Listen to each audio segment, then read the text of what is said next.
Ijtimoiy tarmoqlarda jamoatchilik bahslari, huquqiy neytrallik va mas'uliyat mezonlari. Ijtimoiy tarmoqlar bugungi kunda jamoatchilik fikri shakllanadigan muhim maydonga aylangan. Bu maydon fuqarolarga o'z fikrini erkin ifoda etish, dolzarb masalalarni muhokama qilish imkonini beradi. Shu bilan birga ijtimoiy tarmoqlardagi bahslar huquqiy va axloqiy mas'uliyat masalasini ham kun tartibiga olib chiqmoqda. Ayrim jamoat faollari, blogerlar va keng auditoriyaga ega shaxslar ishtirokidagi munozaralarda tanqid uslubi borasida savollar paydo bo'lmoqda. Jumladan Abror Muxtorali atrofida kechayotgan bahslar fonida tanqid va javob chiqishlarining mazmuni, uslubi hamda huquqiy chegaralari haqida jamoatchilikda turli qarashlar mavjud. Tanqid erkinligi va uning huquqiy doirasi. Fikr bildirish erkinligi demokratik jamiyatning ajralmas qismi.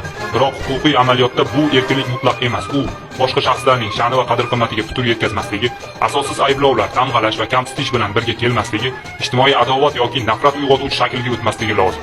Tanqid g'oya va qarashlarga qaratilganda huquqiy jihatdan maqbul hisoblanadi.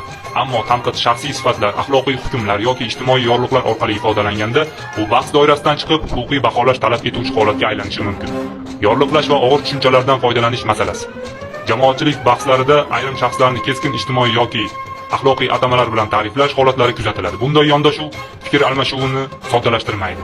Bahsni mantiqiy yo'ldan chiqaradi. Jamoatchilik ongida noto'g'ri tasavvurlar shakllanishiga sabab bo'lishi mumkin.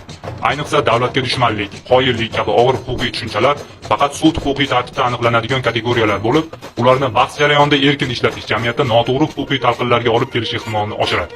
Diniy pozitsiya va jamoatchilik mas'uliyati. Jamiyatda diniy qarashlarga ega shaxslarning chiqishlari alohida e'tibor bilan qabul qilinadi.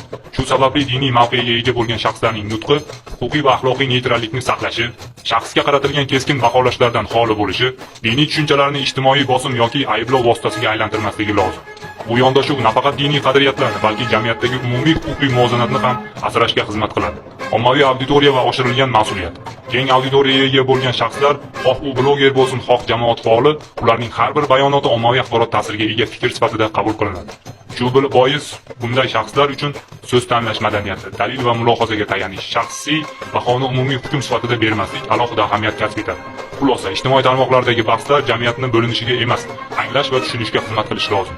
Tanqid madaniyati, huquqiy chegaralarni hurmat qilgan holda shaxsga emas, fikrga qaratilgan shaklda davlat va jamiyat o'rtasida ishonchni zaiflashtirmasdan olib borilgandagina ijobiy natija beradi. Fikr erkinligi bu imkoniyat, ammo u bilan birga mas'uliyat ham keladi. Aynan shu muvozanat jamiyat barqarorligining muhim omillaridan biridir.